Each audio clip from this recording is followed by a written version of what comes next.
Lobby enter होते ही जो है सिविल एविएशन वालों ने एक मैप लगाया हुआ है पूरे हॉलवे का।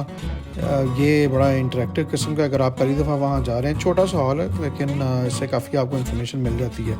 अगर आपने मेरी पहली वीडियो जो मैंने बनाई थी एयरपोर्ट के बारे में, अगर आपने वो देखी हुई है तो उसके अंदर ये सारी मैंने कवर एक दफ़ा पहले भी की हुई है। लेकिन ये ओवरऑल एक व्यू है। ये रास्ता है जो एलिवेटर्स हैं जो ऊपर जाती हैं, जो CIP लाउंज है वहाँ की तरफ। ये मैंने ज़रा ऊपर से भी एक व्यू ले लिया था। एलिवेटर्स की एक अजीब सी बात है, जब एयरपोर्ट का एम्प्लॉई आया तो उसने को बटन दबाया तो चलनी शुरू हो गई। फिर वो जब ऊपर पहुंचा तो उसने ऊपर से बटन दबा के बंद कर दी। अब पता नहीं क्या ये चक्कर करते हैं। एनी हो, अच्छी सीलिंग थी, अच्छी सारा उसका सेटअप बना था, साफ़ सुथरा था। जब आप ऊपर आते हैं तो पहले आपको लगता है शायद यही CIP लाउंज है, क्योंकि जो लड़के वहाँ पे खड़े हुए हैं, सर्वर्स जो हैं, ये आपके ऊपर झपट पड़ते हैं। सबसे पहले पूछते हैं सिगरेट पीना है, सिगरेट पीना है। तो वो, हालांकि ये नहीं है CIP लाउंज। इससे आगे आप चलते हैं और लेफ़्ट लेंगे तो ये वाली जगह आ जाएगी। जब आप यहाँ आते हैं और आप देखें अगर बाहर की तरफ, तो पहली दफ़ा लाइफ में मैंने देखी है कि भाई हमारे एयरपोर्ट की छत कितनी खूबसूरत है। सीलिंग बड़ी अच्छी बनी हुई थी। आप बाहर देखें, रश भी नहीं है इतना ज़्यादा, सब साफ़ सुथरा है, कोई इतना हंगामा नहीं पड़ा हुआ क्योंकि सब लोग चले गए हैं। वो सामने जो छोटा सा दरवाज़ा है वो CIP लाउंज की एंट्रेंस है। फ्लोर की तरफ भी अगर आप गौर करें तो बड़ा ज़बरदस्त किस्म का मार्बल लगा हुआ है। पाकिस्तान में और बल्कि मिडिल ईस्ट में तमाम ही मुल्कों के अंदर ये ऐसे लश-पश तो काम फिर आपको मिल ही जाते हैं।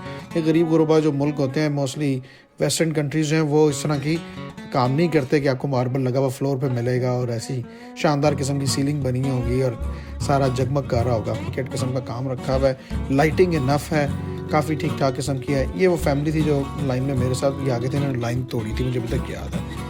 और ये अंदर वाली सिटिंग का एरिया है। मैंने कैमरा थोड़ा सा ऊपर इसलिए रखा था, ज़रा प्राइवेसी के चक्कर के अंदर फैमिलीज़ बैठी थी तो उनके चेहरे बीच में आते तो अच्छा नहीं लगता था। आप देख सकते हैं उन्होंने फेक फ्लावर्स वगैरह लगाए हुए हैं, दीवारों के ऊपर काम हुआ हुआ है, थोड़ा सा वुडवर्क भी हुआ है। तो एक अच्छी बैठने की डिसेंट जगह है। जगह थोड़ी छोटी है, ये मैं कहना चाहता हूँ, क्योंकि अगर आप बात कर रहे हैं, बैठे हुए हैं, फैमिली है, सारा जहान आपको सुन रहा है, आपको देख रहा है, काफ़ी क्लोज़ ये सीटें भी लगी हुई हैं, तो इसको थोड़ा सा बड़ा होना चाहिए। मैंने सुना है कि इसकी एक्सटेंशन हो रही है, इसको एक्सपेंड किया जा रहा है। कहाँ पे किया जा रहा है, कहाँ कंस्ट्रक्शन है, वो कहीं पे नज़र कोई नहीं मुझे आई। सोफ़े वगैरह जितने भी थे वो सारे बहुत कंफर्टेबल थे, लोग भी तमाम बहुत अच्छे तरीके से इजीली बैठे हुए थे, कोई अनकंफर्टेबल नहीं नज़र आ रहा था। एंट्रेंस पे ये सारे अखबार पड़े हुए हैं। हैरानकुन तौर के ऊपर कोई जो नेशनल न्यूज़पेपर है वो नहीं नज़र आया। ये चाय और कॉफ़ी का भी वहाँ पे सेटअप मौजूद था। टी बैग वाली चाय थी, सारी वहाँ मिल रही थी। आप बाकी सारी चीज़ें वहाँ पे मौजूद थी, उसकी अमेनिटीज़।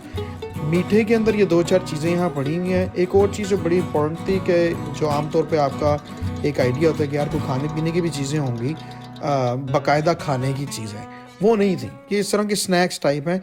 और चिकन की वाहिद चीज़ यही थी, चिकन रोल्स पड़े में यही थी, या मेरा ख्याल है पैटीज़ भी थे जो वो चिकन के थे। इसके अलावा और कोई ऐसी चीज़ नहीं थी जिसका आप पेट भर सकते हो बेसिकली। इसके अंदर सारी जितनी भी बॉटल्स वगैरह वो सारा कुछ था। वाईफाई का मैंने पासवर्ड जो था वो आप लोगों के लिए, मैंने कहा मैं उसकी पिक्चर ले लेता हूँ, शायद अगली बार उन्होंने बदल दिया हो, लेकिन वाईफाई वगैरह चल रहा था। बहरहाल वहाँ से निकल आए हैं और अब हम जा रहे हैं जनाब अपनी फ़्लाइट की तरफ।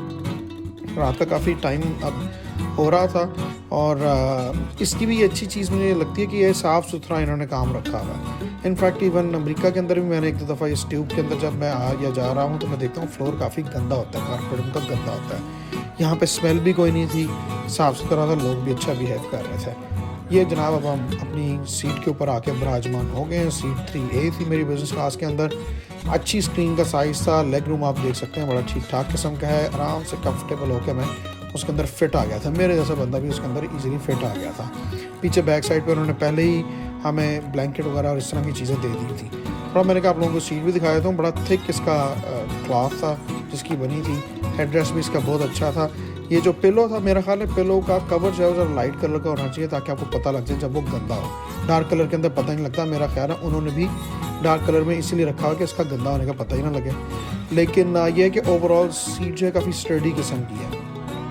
जो एविएशन के एंथुसियास्ट हैं उनके लिए ये इन्फॉर्मेशन यहाँ पे है। B787-8 एयरक्राफ्ट था ये। पीछे रीडिंग लाइट भी है, पानी की एक बॉटल भी उन्होंने साइड पर रखी है। तो एक बेसिक आपको तमाम नेसेसिटीज़ मिल जाती हैं। अच्छा, ये ट्रे टेबल बड़ी जनाब एक ट्रिकी सा काम था, मुझे 4-5 दफ़ा करने के बाद इसको समझ में आया। इसको पहले दबाना पड़ता है और फिर बाहर खींचना पड़ता है और ये 2 फोल्ड होती है और इसको आप खोल लें। सामने उन्होंने मेन्यू भी रखा हुआ था, हमारे पास फूड मेन्यू भी था ये।